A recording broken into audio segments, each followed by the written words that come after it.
선지자를 통해서 하나님께서 이스라엘을 멸망시킬 이유, 멸망당해야 될 이유를 말씀하시면서 특별히 북이스라엘의 수도였던 사마리아가 하나님의 무서운 형벌을 받아 멸망해야 되는 이유를 만천하에 드러내기 위해서 이웃 나라들을 초청해서 그들을 증인으로 삼습니다. 앞에서 수사학적인 질문이지만 누가 들어도 그냥 아닙니다 라고 대답할 수밖에 없는 이 내용들로 시작했던 것과는 달리 9절부터는 명령문의 형식으로 전환이 되고 이스라엘의 죄와 그들에 대한 형벌을 선언하는 법적인 그런 법정의 분위기가 조성이 됩니다. 하나님께서 이스라엘의 이웃 나라들, 대표적으로 블레셋, 아스돗이라고 하는 나라와 이집트 두 나라를 증인으로 세워서 그들의 이스라엘의 죄악과 형벌의 정당성을 밝히시려 합니다. 먼저 증인으로 세우신을 블레셋의 도시 아스돗과 압제의 상징이었던 이집트를 초청합니다. 이스라엘의 모습을 그들에게 소개하는 이유는 이스라엘 사마리아의 대표적인 모습이 이 두 나라의 모습을 그대로 닮았어요.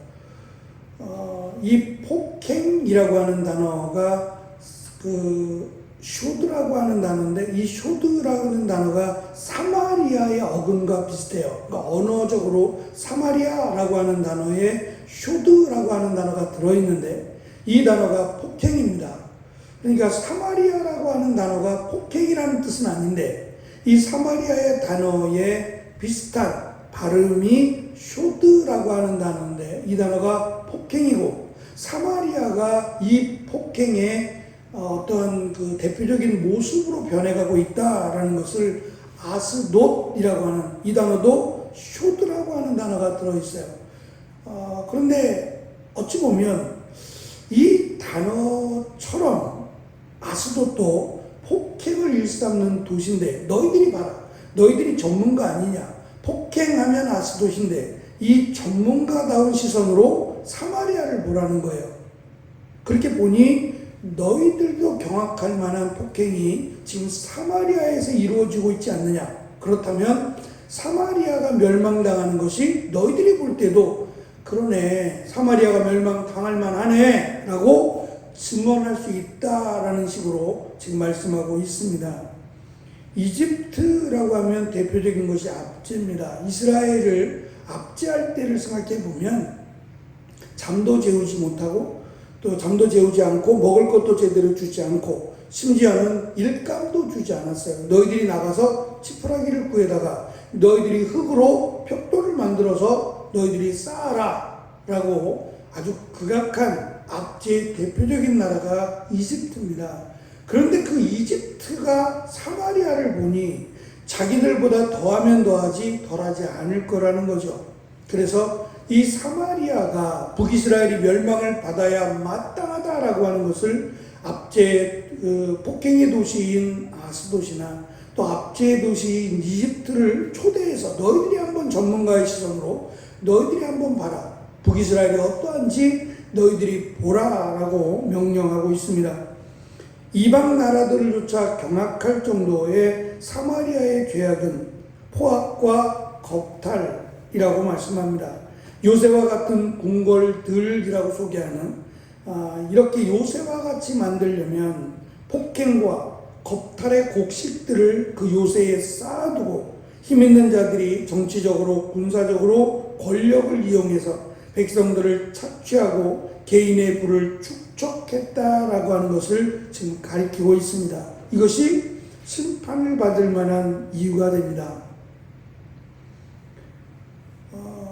나라를 위해서 우리가 기도하면서 특별히 공직자들이 이 공의라고 하는 또는 정의라고 하는 부분은 다른 부분이 아니라 정직했으면 좋겠다라고 하는 부분입니다. 그러니까 부를 축적하기 위해서 공직자가 되는 것이 아니라 정말 나라를 사랑하고 정말 국민들을 위해서 내가 헌신하겠다라고 하는 마음으로 그래서 어떤 능력보다는 이 공의로운 부분이 더 드러나야 될 사람들이 공직자들입니다. 대통령을 위시해서 나라를 책임지고 있는 위정자들이 우리나라에 청문회가 도입이 돼서 이 청문회를 통해서 그들의 민낯이 공개됩니다. 차라리 나오지 않았더라면 이라고 하는 실망을 가질 만큼 어떻게 저런 사람이 한 나라의 장관이 되고 한 나라의 대표가 될 수 있을까? 우리는 많이 실망합니다.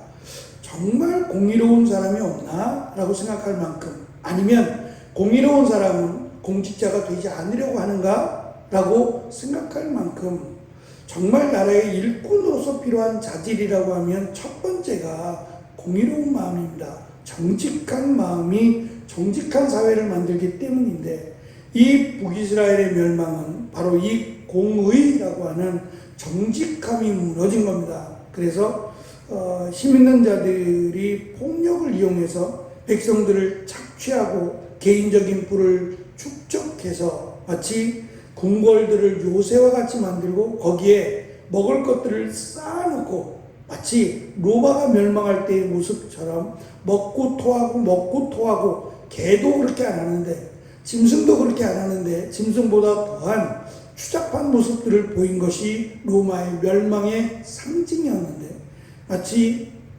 그 모습들처럼 북이스라엘이 그러한 모습을 지금 보이고 있습니다. 말씀드린 공의가 사라져서 10절에 보면 그들은 옳은 일을 행할 줄 알지 못한다라고 선언하지만 옳은 것이 무엇인지 알면서도 행하기를 거부한 이스라엘의 지도층의 도덕적 사락을 지적합니다.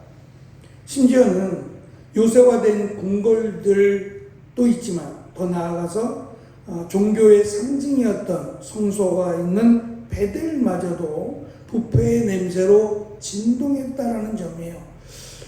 그러한 점에서 교회가 대형화되는 모습은 우리가 정말 깊이 생각하고 하지 말아야 될 모습이 아닌가라는 생각이 듭니다. 왜냐하면 교회는 기업이 아니라 교회는 예수 그리스도가 주인이 된 공동체로서 성도들의 하나된 모습을 갖는 것이 목적입니다. 그렇게 본다면 대형화된, 마치 기업화된 교회는 이러한 모습이 결코 성경적이지 않다라고 하는 점을 좀 심각하게 깨달았으면 좋겠습니다. 하나님의 심판을 그들에게 선언하시면서 그러므로 라고 하는 11절의 시작이 그러므로 내가 그들을 심판하겠다라고 하는 내용으로 연결이 됩니다.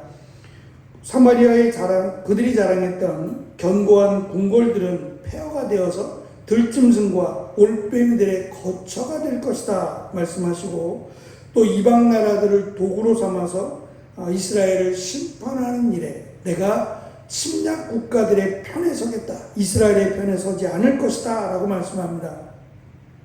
그들의 멸망의 모습들을 설명하시면서 마치 목자가 양을 잡아먹은 사자의 입을 벌려서 양의 두 다리의 뼈 조각을 건져내고 귀 한 조각을 건져내는 것으로 비유하셔서 심판하시고 나면 남을 것이 거의 없을 거다. 마치 사자가 양들을 잡아먹고 나면 뼈 조각이나 좀 남고 귀 한 조각이나 남을까라고 하는 정도밖에는 남지 않을 것이다 라고 하는 비극적인 현실을 말씀하시고, 특별히 침상 모퉁이나 걸상의 비단 방석에 앉은 자들, 그들을 철저하게 심판하실 것이다 라고 말씀합니다. 하나님은 이스라엘의 죄를 숨기지 않으시고 베델의 제단들과 상하로 치장된 겨울궁, 여름궁들을 죄의 증거물로 선언합니다. 사마리아는 겉으로는 화려하지만 실상은 온갖 죄악으로 물든 회칠한 무덤과 같다라고 말씀합니다. 결국 이스라엘의 멸망은 어떠한 그 연약함 때문이 아니라 죄 때문이다라고 밝히시고, 하나님의 심판이 지극히 정당하다라고 하는 것을 드러내 보이심으로 두 증인으로 삼으신 아스돗과 이집트를 통해서 맞다, 이스라엘은 멸망할 만하다라고 확증하게 하시고, 듣는 모든 이들에게는 회개하라, 너희들의 멸망이 임박했다, 회개하지 않으면 하나님께서 이렇게 너희들을 철저하게 심판하실 것이다 라고 하는 회개를 촉구하고 계십니다. 전반적인 내용들은 말씀드린 것처럼 하나님이 심판하셔도 아무런 할 말이 없어요. 하나님이십니까? 하나님의 심판 앞에서 누가 왜라고 말씀하겠습니까? 그럼에도 불구하고 하나님은 그들이 심판받아 마땅하다라고 하는 것을 공식적으로 드러내 보이심으로 한 사람이라도 더 회개하고 하나님의 백성의 자리로 돌아올 것을 하나님이 말씀하고 있습니다. 이것이 우리에게 주신 가장 확실한 은혜라고도 할 수 있을 겁니다. 물론 예수 그리스도를 통한 은혜야 이미 말할 것도 없지만 하나님께서 죄악 가운데 심판받아 마땅한 이스라엘을 향해서 하나님이 이렇게 보이시고 가르쳐 주시는 그 자체가 하나님의 은혜라고 생각할 수밖에 없습니다. 이 은혜의 모습이 이 나라의 모습이 되고 또한 교회의 모습이 되고 우리의 모습이 될 수 있도록 말씀을 통해서 우리가 하나님의 백성으로 잘 세워져가는 귀한 은혜가 있는 또 한 주간이 될 수 있도록 함께 기도하겠습니다. 기도합니다.